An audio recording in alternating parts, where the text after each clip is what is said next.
Karena saya yang dari awal mengerjakan itu, karena saya nerima sudah busuk itu barang, kemudian kita coba perbaikin, kita audit BPKP, kemudian kita berunding dengan Cina, dan Cina mau untuk melakukan, tapi kemarin pergantian pemerintah agak terlambat, sehingga sekarang perlu menunggu Kepres supaya timnya segera berunding, dan sementara Cinanya sudah bersedia kok.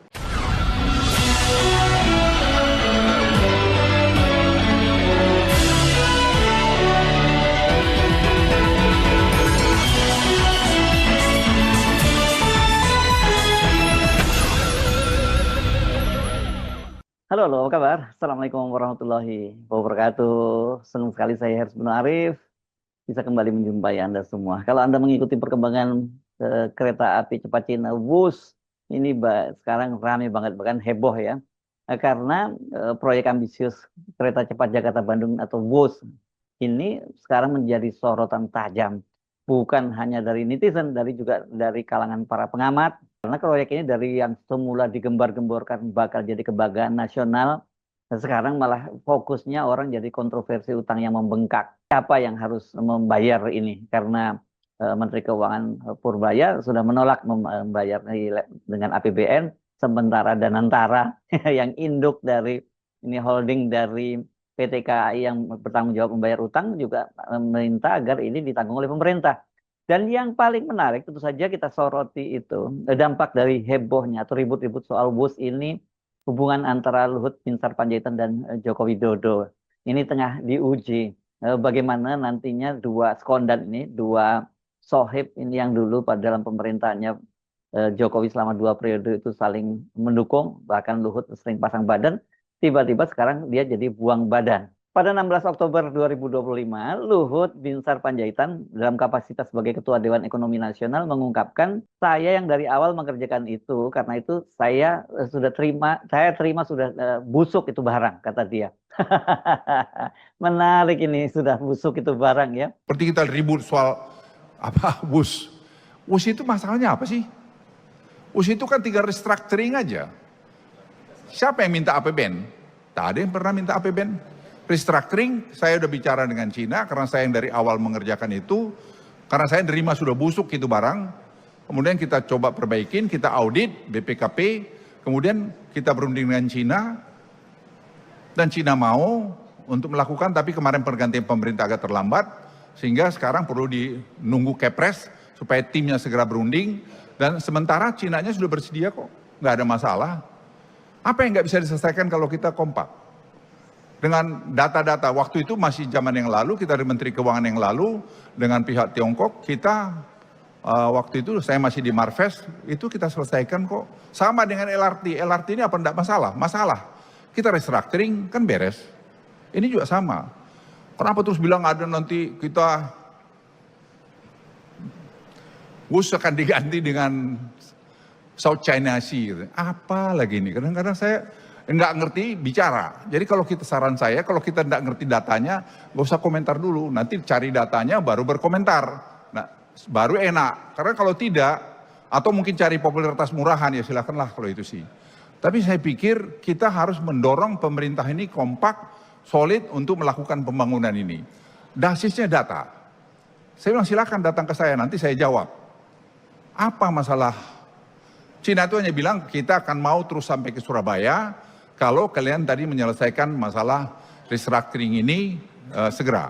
Saya bilang waktu ke Cina 3 bulan lalu, oke, tapi tinggal nunggu Kepres supaya timnya dikerjakan. Tadi kemarin saya sudah bilang sama Pak Rosan, saya bilang Rosan segera aja bikin itu, orangnya ini, kalau bikin Kepresnya, ya dia bilang saya bicara Presiden. Pernyataan ini tentu mengejutkan banyak pihak, kan mengingat sebelumnya Luhut itu dikenal sebagai salah satu pendukung utama proyek WUS ini. Bahkan ketika ada kritik-kritik yang datang, dia selalu pasang badan gitu. Dan itu gayanya Luhut selalu menyatakan, bawa datanya ke saya, datang kepada saya gitu ya. Dan dia selalu menyatakan, kalau nggak punya data, nggak tahu masalah, jangan ikut ngomong. Kan selalu begitu ya narasi dari Luhut ini. Pada peresmian proyek tersebut pada 2 Oktober 2023, Luhut bahkan menyatakan, pada hari ini kita patut berbahagia dan berbangga hati karena Indonesia menorehkan tinta sejarah baru dalam dunia perkereta apian modern. Pada hari ini kita patut berbahagia dan berbangga hati bahwa bangsa Indonesia akan menorehkan tinta sejarah baru dalam dunia perkeretapian modern dengan diresmikannya kereta api cepat Jakarta-Bandung pada hari ini. Terus terang, sejak kami menerima penugasan dari Bapak Presiden untuk melanjutkan pembangunan proyek kereta api cepat pada akhir tahun 2019, ada banyak masalah dan kendala yang kami temukan. Dimulai dari masalah klasik mengenai pembebasan lahan, koordinasi yang belum baik, sampai kesulitan pendanaan yang dihadapi akibat COVID-19. Bapak Presiden tentu tidak heran banyak pihak yang pesimis proyek ini akan bisa diselesaikan. Saya ingin melaporkan Bapak Presiden, Bapak memberikan semangat kepada kami untuk menyelesaikan kereta api ini. Kini Luhut mengakui bahwa proyek ini bermasalah sejak awal, terutama dalam hal keuangan. Dia menyebutkan bahwa kondisi keuangan proyek yang sudah busuk itu saat diterimanya. Hal ini memicu pertanyaan, apakah Luhut ini sedang cuci tangan atau orang Medan nyebutnya buang badan gitu. Atau ada faktor lain di balik perubahan sikapnya itu. Proyek WUS yang awalnya diperkirakan hanya menelan biaya sekitar 6,02 miliar US dollar, kini membengkak menjadi 7,26 miliar US dollar. Ini kalau kursnya kita hitung berapa ya? 116 triliun. Sebagian besar pembiayaannya berasal dari pinjaman China Development Bank. Namun jumlah penumpang yang jauh di bawah target, kalau sekarang ini rata-rata 16 hingga 21 ribu per hari, menyebabkan pendapatan tidak mencukupi untuk menutupi biaya operasional dan bunga utang tahunan yang mencapai sekitar 120,9 juta US dollar. PT Kereta Api Indonesia sebagai pemegang saham mayoritas melaporkan kerugian 2,24 triliun rupiah pada tahun 2024. Pada paruh pertama tahun 2025 ini saja sudah mengalami kerugian 1,25 triliun rupiah. Jadi akan diperkirakan akan lebih tinggi dibandingkan tahun 2024. Dan kalau harus lagi menanggung biaya atau pembayaran bunga dan utangnya ke China Development Bank, ini bukan babak belur ini PT KAI atau oleh direktur utamanya disebut mereka bersiap-siap menghadapi bom waktu. Pemerintah tengah mencari solusi restrukturisasi utang untuk mencegah beban jatuh ke APBN. Nah, di tengah ribut-ribut inilah sekarang mantan Presiden Jokowi yang sebelumnya selalu mendengung-dengungkan bahwa dia ini melakukan revolusi dalam sektor transportasi Indonesia, memodernisasi transportasi dan katanya menjadi negara di Asia Tenggara pertama yang memiliki kereta api cepat itu, kini dia menghadapi tekanan dari publik. Netizen dan sejumlah pakar menuntut agar Jokowi bertanggung jawab atas utang besar yang ditinggalkan proyek WUS. Ya. Nah, kalau netizen nyebutkan lu punya duit 11 triliun di kantong, bisa dong beres dong bayar ini ya. Gitu. Mereka juga menilai bahwa Jokowi itu sebagai mantan pemimpin negara harusnya memastikan bukan mantan dong, pada waktu itu dia masih jadi kepala negara ya. Dia harusnya memastikan bahwa proyek strategis seperti ini tidak akan membebani keuangan negara. Tapi kan kita tahu Jokowi selalu mencanangkan bahwa ini tidak akan membebani keuangan negara. Ini adalah B2B ya skemanya, jadi business to business gitu. Tapi belakangan kan kemudian pemerintah menalanginya itu menempatkan dana APBN tentu saja melalui dana penyertaan modal negara gitu ya ke BUMN. Nah, itu kan sebenarnya juga duit negara gitu. Belum lagi ketika cost of run-nya itu menjadi sangat tinggi gitu. Pemerintah juga akhirnya turun tangan. Tapi itu kan di eranya pemerintahnya Jokowi yang itu baru berupa komitmen dan waktu itu hutangnya belum jatuh tempo pembayaran utangnya, utang dan bunganya. Nah sekarang utang dan bunganya itu jatuh temponya kan di era pemerintahnya Prabowo tahun 2026 dan 2027 ini sudah mulai membayar utang-utangnya. Siapa yang harus membayar utangnya? Menteri Keuangan Purbaya Yudisadewa menegaskan dia menolak penggunaan APBN untuk menanggung beban utang proyek WUS. Ya menurut dia yang harus menyelesaikan utangnya ya harusnya Danantara sebagai holding BUMN investasi. Apalagi kata Purbaya, dividen dari BUMN itu kan hampir mencapai berapa? 80 atau 90 triliun waktu itu dia menyebutnya ya. Seharusnya cukup untuk menutupi kewajiban tahunan sebesar 2 triliun dari proyek tersebut. Berat ini ya. Sementara CEO Danantara, Perkasa Roslani, menyatakan bahwa proses pengkajian opsi penyelesaian utang itu masih berlangsung. Dia menargetkan kajian internal tersebut rampung sebelum akhir tahun sehingga skema penyelesaian utang dapat segera ditetapkan setelahnya. Danantara juga terus berkoordinasi dengan pihak Cina, khususnya National Development and Reform Commission (NDRC), karena proyek WUS merupakan bagian dari program strategis Presiden Cina Xi Jinping. Nah, ini berkaitan dengan posisinya Jokowi itu sekarang makin terpojok ya setelah Luhut, meskipun tidak menyebut nama Joko Widodo, menyatakan bahwa dia sudah menerima barang itu dalam kondisi busuk. Ya, itu kan berarti dia menerimanya pada waktu itu dari Joko Widodo. Ini seorang pengamat kebijakan publik, Agus Pambagio, yang mengaku pada waktu itu dia diundang oleh Presiden Jokowi untuk membahas proyek WUS. Agus Pambagio waktu itu menyatakan kekhawatirannya mengenai biaya tinggi proyek dan potensi kerugian. Dan Joko Widodo, kata Agus, tetap pada pendiriannya dan meyakinkan bahwa proyek itu akan menguntungkan dan membawa kemajuan bagi Indonesia. Agus itu kepada media menambahkan bahwa Jokowi mengaku bahwa keputusan untuk menggandeng Cina dalam proyek ini adalah idenya sendiri. Nah, ini penting dicatat ya, idenya sendiri. Meskipun telah diingatkan, Jokowi tetap melanjutkan proyek tersebut dan menyatakan bahwa ini saatnya Jokowi bertanggung jawab atas keputusan tersebut. Jadi nggak salah dong ya kalau netizen menuntut Jokowi harus bertanggung jawab gitu ya. Apakah cuma Jokowi atau sampai anak keturunannya yang diminta untuk menjawab sampai 7 turunan? Tapi kan kalau tadi dia mengaku sebelumnya punya 11 triliun di kantong, padahal ini sebenarnya bukan duit pribadi waktu itu ya, duit negara maksudnya.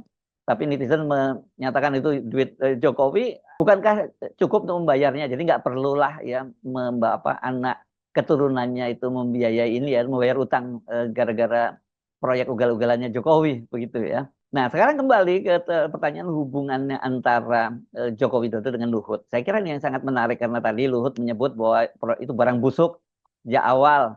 Ini kan menimbulkan spekulasi tentang posisi politiknya. Apakah sekarang ini dengan gantinya pemerintahan yang baru, pemerintahannya Prabowo, dia menunjukkan bahwa ya hubungan dia dengan Jokowi itu nggak seperti orang bayangkan bahwa apapun yang dimaui oleh Jokowi itu dia ikuti.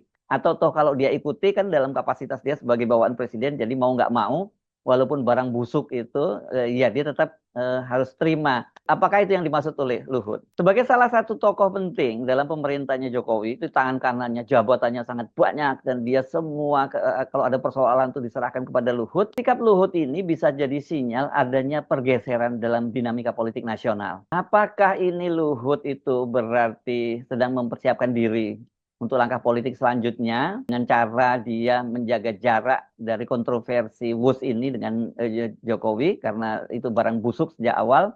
Tapi saya kira kalau Pak Luhut, masa iya dia masih punya ambisi-ambisi politik tersendiri. Saya kira yang paling penting buat Pak Luhut sekarang melindungi tentu saja aset-asetnya karena dia ini juga pengusaha besar. Dan di Indonesia itu sebagai seorang pengusaha itu sudah jadi rumus baku dan bukanlah rahasia kalau mau tetap eksis ya dia harus dekat dengan kekuasaan. Jadi kalau katakanlah dia juga tidak itu sepakat dengan Prabowo, mau nggak mau karena sekarang yang berkuasa adalah Prabowo, dia harus tetap mendekat kepada pemerintahnya Prabowo dan dengan cara menyatakan bahwa dia menerima barang busuk itu, ya dia itu dia berharap dengan begitu kepentingan-kepentingan bisnisnya, kepentingan keluarganya, karena ini kan banyak juga keluarganya Luhut yang ada di pemerintahnya Prabowo, misalnya adiknya Kartini Sahrir sekarang jadi duta besar di Jepang, kemudian juga ponakannya ya Pandu Sahrir kan sekarang juga jadi petinggi di Danantara.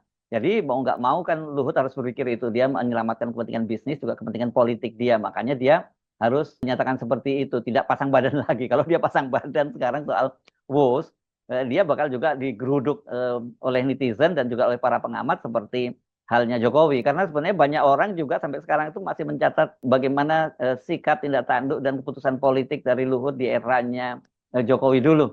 Ini kan dia jadi selain dia orang kepercayaan Jokowi juga selalu jadi bulldozer setiap kali ada kritikus terhadap Joko Widodo. Kalau sekarang dia walaupun secara halus, secara tidak langsung juga mengkritik Jokowi dengan menyebut bahwa menerima dalam barang busuk, ini kan sebenarnya sinyal halus yang dia sampaikan kepada publik dan juga kepada Joko Widodo. Jadi proyek WUS ini yang dulunya diklaim menjadi simbol kebanggaan, ini kita tinggal ini menjadi cermin dan tantangan besar dalam pengelolaan proyek infrastruktur. Dengan utang yang membengkak dan penumpang yang jauh dari target, masa depan proyek ini berada di persimpangan jalan. Bagaimana pemerintah akan menyelesaikan masalah ini tanpa membebani rakyat, hanya waktu yang akan menjawab. Tapi yang sekarang jelas dituntut oleh rakyat itu adalah tanggung jawab dari Joko Widodo.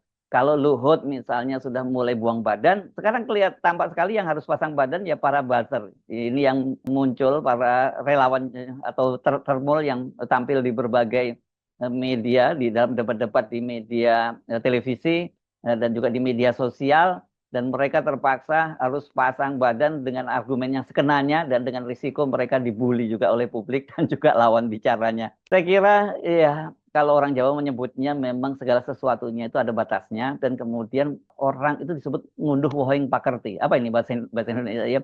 Menuai atau memanen hasil dari perilakunya di masa lalu. Dan saya kira sekarang waktunya Jokowi untuk mulai membayar semua utang-utang dia kepada publik dan tanggung jawab dia di masa lalu. Saya Hersubun Arif, sampai jumpa lagi. Assalamualaikum warahmatullahi wabarakatuh.